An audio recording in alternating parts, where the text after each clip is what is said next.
महाराज जी जय श्रीमन नारायण। जय श्रीमन नारायण। महाराज जी मैं ये कहना चाहती हूँ कि हमारे गांव में शिव मंदिर बन रही है, तो मैं वहाँ पे राधा कृष्ण की मंदिर वो मूर्ति गिफ्ट करना चाहती हूँ। तो जैसे राधा कृष्ण की मूर्ति दोनों एक साथ लगे दें या फिर सिर्फ कृष्ण भगवान की ही दें? अकेले कृष्ण जी थोड़ी रहेंगे, राधा कृष्ण दोनों रहेंगे। तो कितना बड़ा देना चाहिए महाराज जी? जितना आपकी श्रद्धा हो। मंदिर में तो आप जो चाहें दे सकते। मंदिर में ही मैं देना हाँ, चाहती तो आप हूँ। दे दीजिएगा जो आपके पास आपकी श्रद्धा हो, बजट हो उस। जी महाराज जी।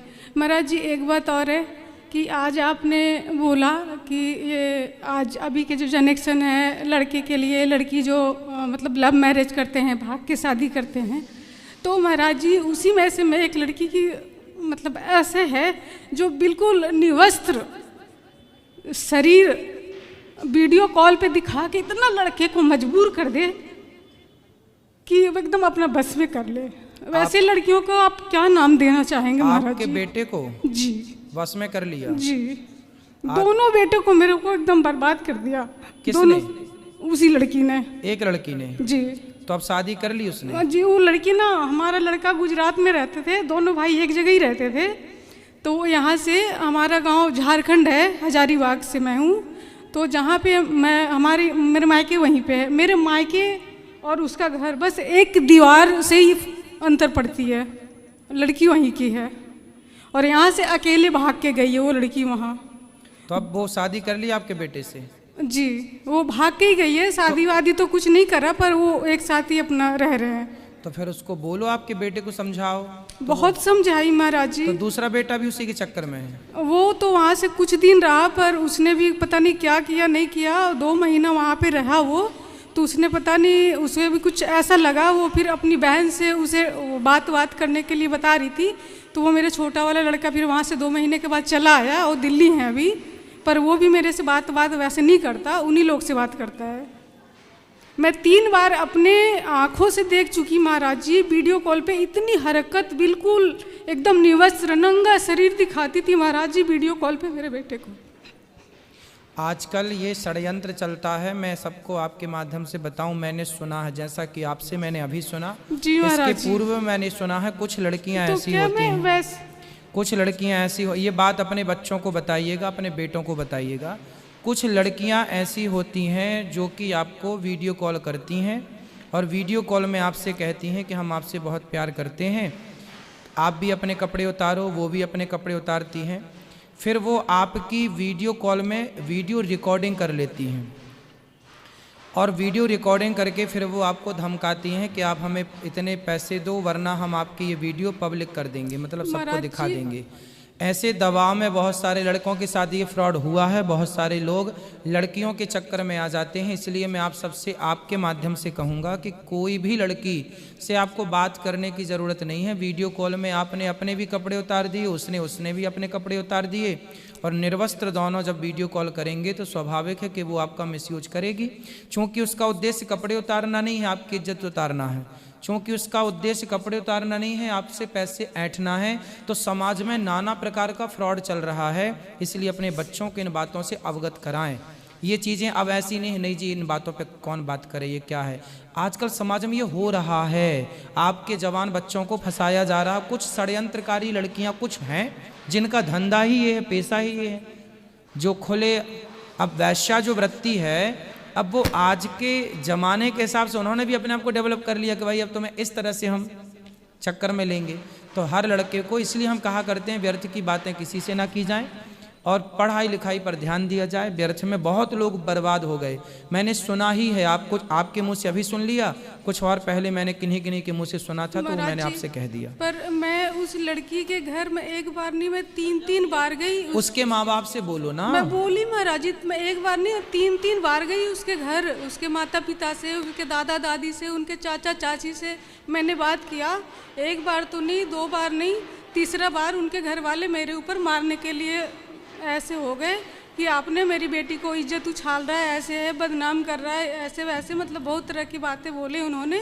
फिर मैंने आ गई, उन्होंने कहा कि जब आपके पास कोई सबूत है, तो हमने बोला ठीक है, अगर आपको यकीन नहीं होता है फिर आप खुद ही मेरे पास सबूत लेके आना जब वैसी बात होगी। तो बाकी अब मैं आपके दरवाजे दोबारा नहीं आऊँगी।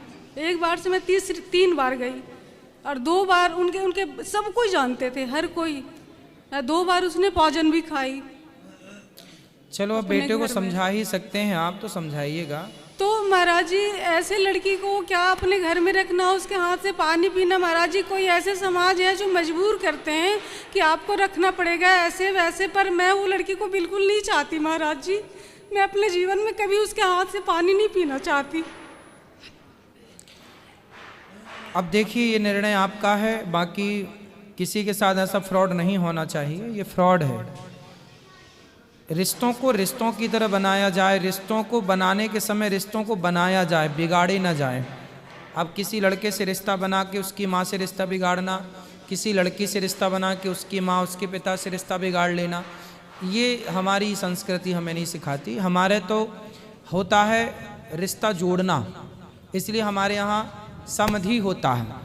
समधि का मतलब होता है हमारी बुद्धि आपकी बुद्धि, हमारे विचार आपके विचार सम हो। सम मीन्स मिल रहे हो, तो जहाँ विचार मिल गए वहीं होता है समधि। धी मतलब बुद्धि, धी मतलब क्या होता है? बुद्धि। और सम मतलब बुद्धि का मिलन। एक्चुअली पति पत्नी का जो मिलन है वो मिलन शरीर का मिलन नहीं है, वो विचारों का मिलन है। यदि आपका शरीर मिला और विचार नहीं मिले तो वो रिश्ता रिश्ता नहीं है।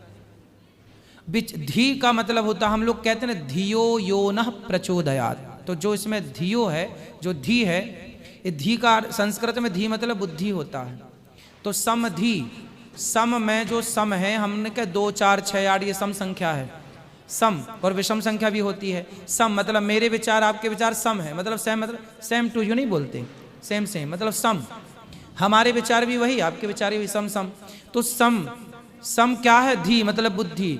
तो जहां आपके विचार मिल गए, हमारे विचार मिल गए, वही समधि है, वहीं रिश्ते स्टार्ट होते हैं, वही समधि होता है।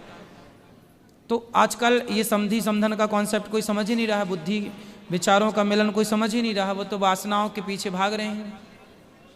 इसलिए व्यवस्थाएं बिगड़ गई मैया, बहुत समय से ये व्यवस्थाएं बिगड़ गई। हम लोग बहुत समझाते हैं कथाओं के माध्यम से, अब बच्चे समझें तो बहुत कुछ समझें। उम्र भी होती है ना महाराज जी, लड़की की कितनी उम्र थी? 15 साल थी। अच्छा, वो 15 साल की लड़की? 15 साल की लड़की थी। और आपका लड़का? मेरा लड़का 21 साल का था, 22 साल का। तो फिर वो लड़की तो अज्ञान है, उसे तो पता ही नहीं है, उसे तो कुछ पता ही नहीं है। और वो लड़की मतलब तो केवल 15 साल के उम्र से वो ऐसे बात करना। सुनो मैया, अब आप समझो, अब मैं आपकी इस उम्र में फिर आ जाऊं।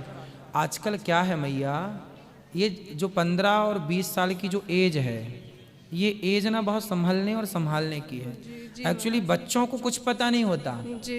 उन्हें ये नहीं पता कि कपड़े पहनने का मतलब क्या है और कपड़े उतारने का मतलब क्या है। वो संसार में आजकल पिक्चरों में क्या देख रहे हैं, वो आजकल पिक्चरों में देख रहे हैं कि लड़की जरा जरा से कपड़े पहन के आ रही है ना, तो उनको लगता है कि जब ये तो हम क्यों नहीं, उस चक्कर में उसे भी शौक लगता है। आप और हम भी जब इस उम्र से गुजरे थे, हमारे और आपके समय तो माहौल अच्छा था। हम लोगों के समय टीवी में ऐसे चित्र थे ही नहीं, हम लोगों के टाइम पे मोबाइल था ही नहीं, तो हम लोगों ने तो देखा नहीं है, तो हम लोगों ने तो अपने समय को काट लिया और अपने समय पे विचलित नहीं हो पाए। लेकिन आज के बच्चों की ना बहुत कठिनता है कि उनके सामने टीवी भी है और माँ बाप अकेले में मोबाइल भी दे देते हैं। अब वो कमरे में लड़की अकेली है और लड़का भी, सबके लिए।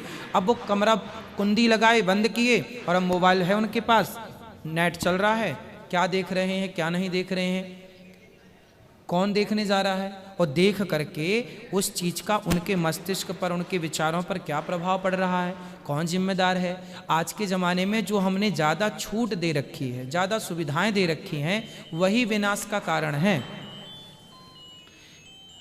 इसलिए हर माँ बाप की आज के ज़माने में बच्चों को इन चीज़ों से बचा लेना बड़ी कृपा है भगवान की। क्योंकि आप बच्चे कहते हैं कि हमें मोबाइल चाहिए पढ़ाई के लिए, और पढ़ाई तो ठीक 5-10% होती है, बाकी 90% उसका दुरुपयोग होता है।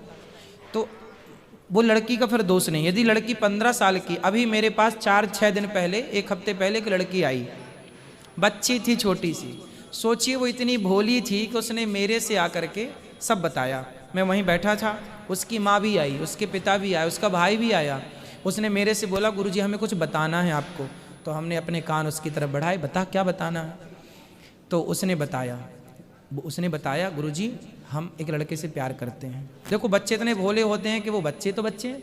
उसने सब साफ साफ मेरे से बताया। उसको लगा गुरुजी को बता देना चाहिए, तो उसने मेरे को बताया गुरुजी हम एक लड़के से प्यार करते हैं।